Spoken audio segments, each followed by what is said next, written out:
El nacimiento de la psicología data en el año 1879, cuando Wilhelm Wundt abrió el primer laboratorio de psicología. Es por ello que se le considera como el padre de la psicología. Las escuelas psicológicas son las grandes teorías de la psicología. Han influido durante cierto periodo de tiempo en los profesionales y han abarcado hasta la actualidad. De manera inicial, los psicólogos se identifican con una sola escuela de psicología, pero en la actualidad muchos de ellos relacionan aspectos de diversas escuelas para desarrollar su trabajo. Desde tiempos antiguos, los griegos y egipcios se hacían cuestionamientos sobre situaciones de tipo psicológico y han continuado estos esfuerzos de poder comprender el comportamiento y pensamiento humano. Entre las escuelas psicológicas de mayor importancia tenemos el estructuralismo, el funcionalismo, el psicoanálisis, la psicología de Hessler, el conductismo, el cognitivismo y el humanismo. Conductismo.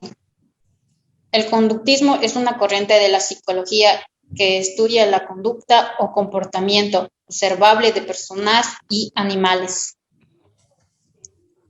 A través de estos procedimientos objetivos y experimentales, también se conoce como conductivismo. El conductismo fue propuesto por el psicólogo estadounidense John Produce Watson a inicios del siglo XX. Watson propuso la teoría del conductismo como el rechazo a la psicología y a los métodos de la introspección que partían de la idea del aprendizaje era un proceso interno. Por su parte, Watson se basó en el estudio de la conducta humana observable e identificó que ésta modifica el comportamiento de los individuos tras un proceso de estímulo, respuesta, refuerzo que finaliza con el aprendizaje. El conductismo en la práctica psicológica. El conductismo tradicional deja de lado lo intrapsíquico para enfocarse en la conducta observable, es decir, prioriza los objetivos por encima del sujeto. La perspectiva conductista, aquello que solemos entender como mente o vida mental, es tan solo una abstracción de lo que realmente debería estudiar la psicología, los vínculos entre los estímulos y respuestas en contextos determinados. Como ejemplos, podríamos decir que cuando una persona está deprimida, nosotros como psicólogos lo primero que vemos son aquellas conductas que no son normales en el ser humano. Tenemos estas conductas como por ejemplo, tics nerviosos, llanto excesivo, una persona decaída, una persona con mente pesimista. Tenemos también a los representantes del conductismo. Tenemos a James Watson, que es el padre del conductismo. Realizó el primer documento moderno científico acerca del comportamiento de las ratas blancas. El documento de Watson describe la relación entre la mielinización cerebral y la capacidad de aprendizaje en las ratas. Tenemos también a Ivan Pavlov, que es demostraron la existencia de reflejos condicionados y no condicionados en los perros y tuvieron una gran influencia en el desarrollo de las teorías psicológicas conductistas. También tenemos que él, influido por las teorías de reflejos condicionados de Pavlov y el conductismo de Watson, es que creyó que era posible explicar la conducta de los individuos como un conjunto de respuestas filosóficas condicionadas por el entorno.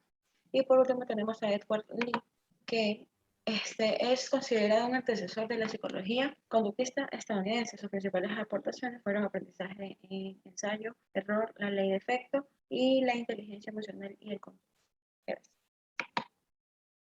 El conductismo clásico. Watson fue el fundador del conductismo clásico en las primeras décadas del siglo XX. Se apoyó mucho en los trabajos de Ivan Pavlov.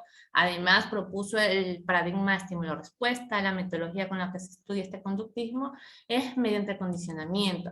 La definición del conductismo clásico se lo puede definir como el proceso de aprendizaje mediante el cual el organismo aprende a responder a un determinado estímulo.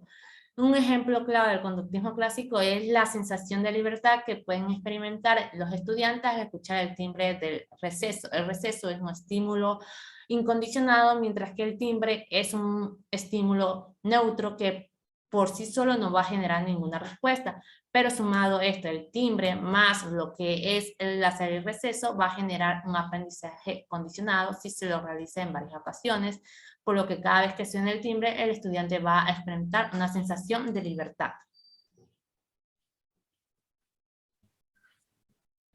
El neoconductismo se define por aquella evolución de la corriente conductista, ya que ésta tiene comportamientos y hechos observables en el medio ambiente y la experiencia del aprendizaje. Tiene los siguientes fundadores como Hull, Skinner y Tolman y Trondike. Tiene su diferencia del conductismo. Siempre este estudia el estímulo, la respuesta y el aprendizaje. Este se suele utilizar de un método experimental con pruebas llamadas de laberinto.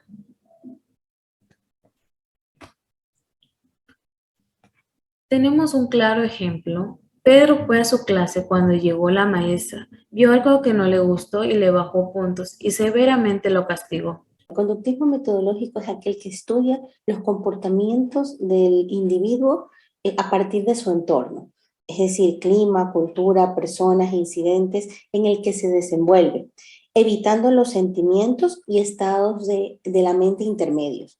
Tenemos a Burroughs Frederick Skinner, quien afirma que el conductismo trabaja sobre experimentos en laboratorio, no sobre experimentos en el entorno natural.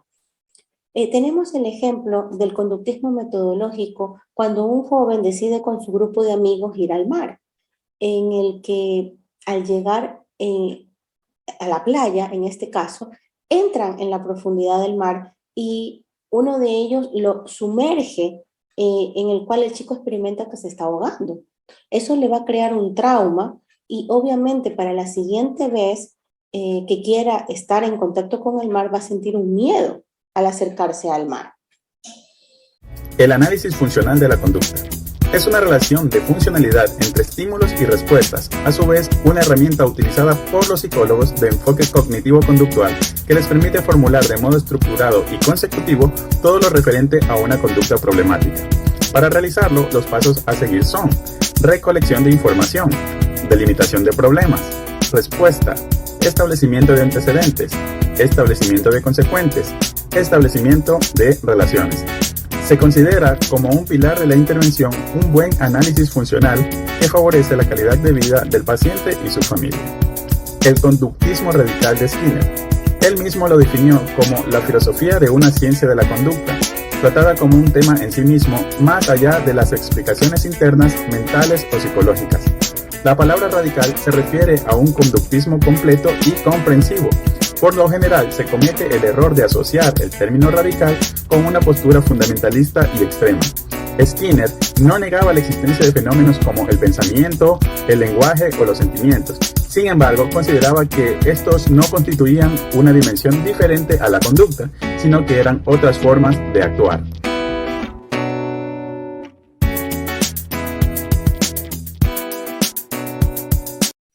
A continuación daré un ejemplo del conductismo radical según Burroughs Frederick Skinner, quien habla del refuerzo continuo.